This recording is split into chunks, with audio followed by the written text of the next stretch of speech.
A Theory of Human Motivation. A. H. Maslow, 1943, originally published in Psychological Review, 50, 370–396. In a previous paper, various propositions were presented which would have to be included in any theory of human motivation that could lay claim to being definitive. These conclusions may be briefly summarized as follows. 1. The integrated wholeness of the organism must be one of the foundation stones of motivation theory. 2. The hunger drive or any other physiological drive was rejected as a centering point or model for a definitive theory of motivation. Any drive that is somatically based and localizable was shown to be atypical rather than typical in human motivation. 3. Such a theory should stress and center itself upon ultimate or basic goals rather than partial or superficial ones, upon ends rather than means to these ends. Such a stress would imply a more central place for unconscious than for conscious motivations. 4. There are usually available various cultural paths to the same goal. Therefore, conscious, specific, local cultural desires are not as fundamental in motivation theory as the more basic, unconscious goals. 5. Any motivated behavior, either preparatory or consummatory, must be understood to be a channel through which many basic needs may be simultaneously expressed or satisfied. Typically, an act has more than one motivation. 6. Practically all organismic states are to be understood as motivated and as motivating. 7. Human needs arrange themselves in hierarchies of prepotency. That is to say, the appearance of one need usually rests on the prior satisfaction of another, more prepotent need. Man is a perpetually wanting animal. Also, no need or drive can be treated as if it were isolated or discrete. Every drive is related to the state of satisfaction or dissatisfaction of other drives.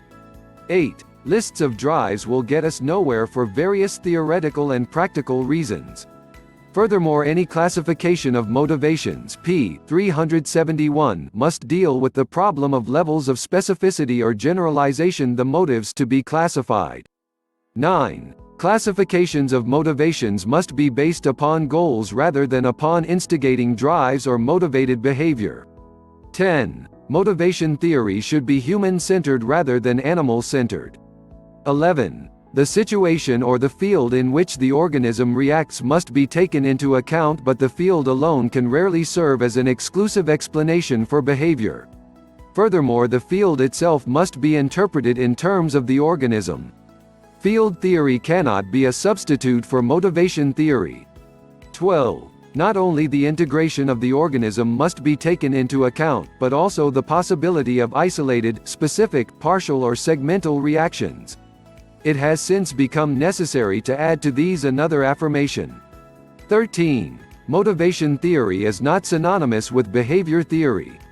The motivations are only one class of determinants of behavior.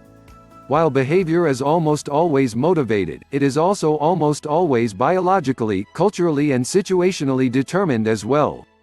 The present paper is an attempt to formulate a positive theory of motivation which will satisfy these theoretical demands and at the same time conform to the known facts, clinical and observational as well as experimental.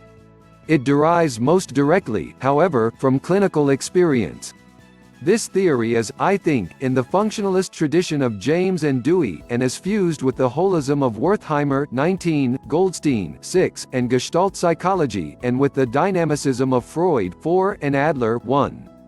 This fusion or synthesis may arbitrarily be called a general dynamic theory. It is far easier to perceive and to criticize the aspects in motivation theory than to remedy them. Mostly this is because of the very serious lack of sound data in this area. I conceive this lack of sound facts to be due primarily to the absence of a valid theory of motivation. The present theory then must be considered to be a suggested program or framework for future research and must stand or fall, not so much on facts available or evidence presented, as upon researches to be done, researches suggested perhaps, by the questions raised in this paper.